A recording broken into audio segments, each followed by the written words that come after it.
les entreprises ont un rôle vraiment important dans la société et il faut pouvoir le retranscrire au travers des clients internes et externes.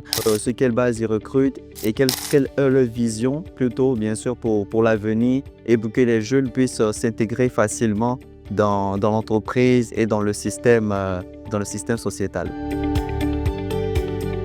Cette année, donc, on relance la dynamique avec une journée RH, essentiellement autour des best practices.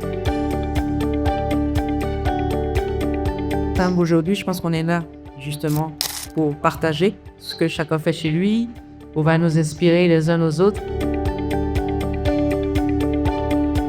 Effectivement, Kaki, de modérer ce panel de lecture sur un thème aussi stratégique universel, donc politique de rémunération, entre attractivité, équité et performance.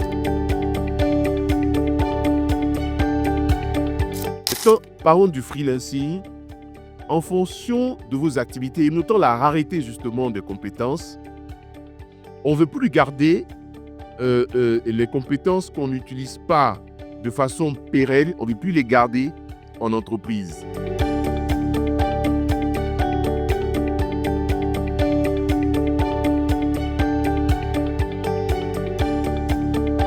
On va parler effectivement de cette génération Z,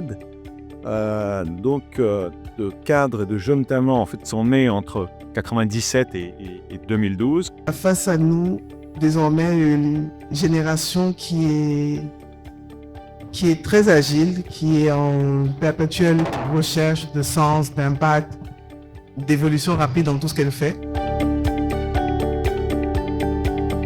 Donc, on a participé aux 2 premiers panels ce matin. Ça s'est très bien passé. Donc, on a pu voir aussi comment est-ce qu'on pouvait conserver nos différents talents. Dans le premier panel, notamment les stratégies RH qui étaient appliquées par les différents acteurs sur le marché ivoirien actuel.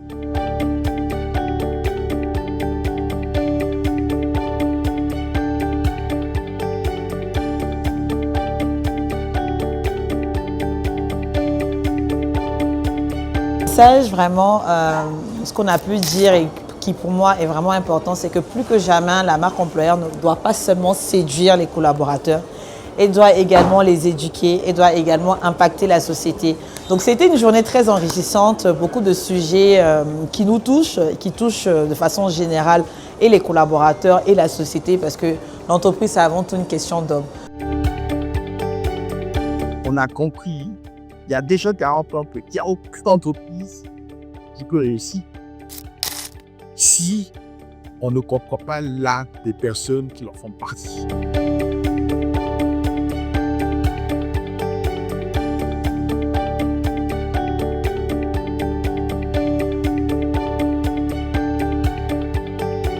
Je suis intervenu au nom d'Orange dans le panel sur les compétences critiques.